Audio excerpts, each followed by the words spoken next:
Hey guys, welcome back to my channel. So this is the Gusanito worm tower, and today I'm gonna add another floor, plus I'm gonna introduce another type of worm in here. In this tower, we're gonna look at it together. I have Louisiana swamp worms, which look like this. They're beautiful, little composting worm. Yesterday I gave them some worm chow. And this is just like the wheatgrass sprouting. Remember we had the wheatgrass pads in here? Go like that. So I'm just checking to see if they're like coming up to eat. It looks like they are. And I promise when I catch a pair breeding, I will show you. But I haven't caught any, so. But they're doing well. And they're eating everything. You know, when worms are not happy, they'll like not eat. They'll do all kinds of things. They'll try to run. If your worms are running out of your bin, there's something wrong with the bedding. Or you put a type of food in there that heated it up. And I will tell you the types of foods, like, for example, let's say you cook some rice and you had a little left over, just plain rice, and you put it on the surface. On the surface is okay, but it will heat up your bin. If you mix that rice into your bedding, it's going to heat up the whole bin. And one time I did that accidentally. You know, I didn't know. And the side of the bin was so hot, I had to lift the lid up and put popsicle sticks to get air in there. And I had to fluff up the bedding about every 10 minutes because it was getting so hot that the worms were ready to run. And I saved them. So, but I would have lost them, you know. So things like starchy things, just if you want to add it, put on the surface. So things you don't add to a worm bin like this. You don't add any oil or butter or like olive oil, or let's say you make I don't know, chicken fricassee, and you have leftover with olives and onions and just a pre-cooked food like that, you don't add it.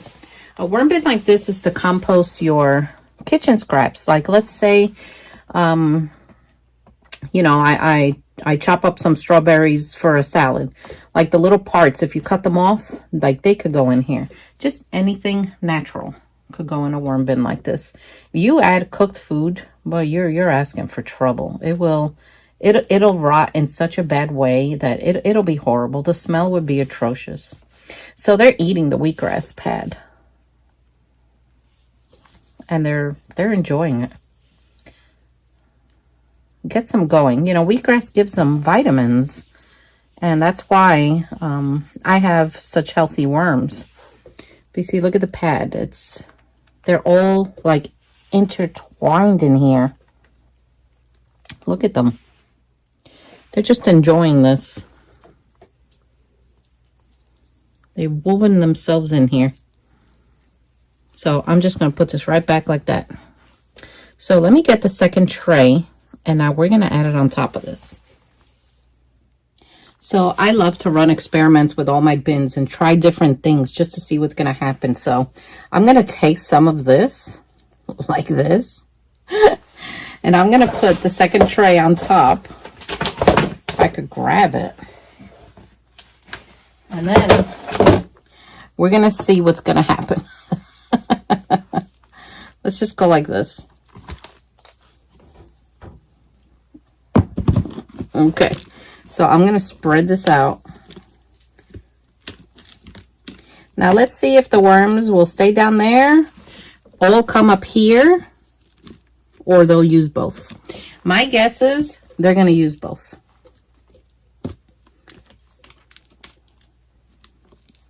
And we're going to know because you see how clean the edges are? If they start coming up, we're going to see little pieces of castings they leave behind.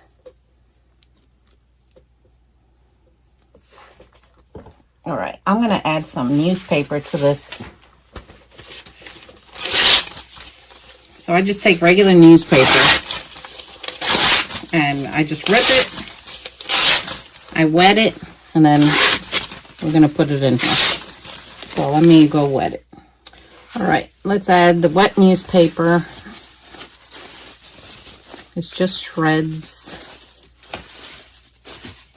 And we're going to make a little like nest in the middle, and I'm going to add the worms in there.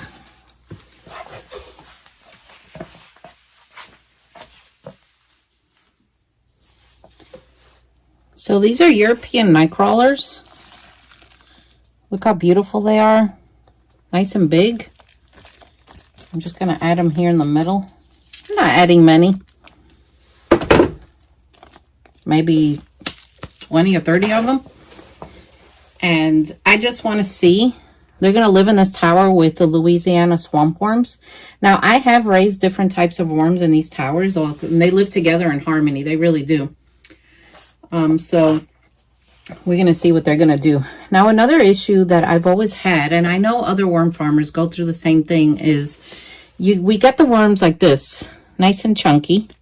And in time, they just lose their fatness or their girth. I don't know why. It's happened in every bin I have raised them in.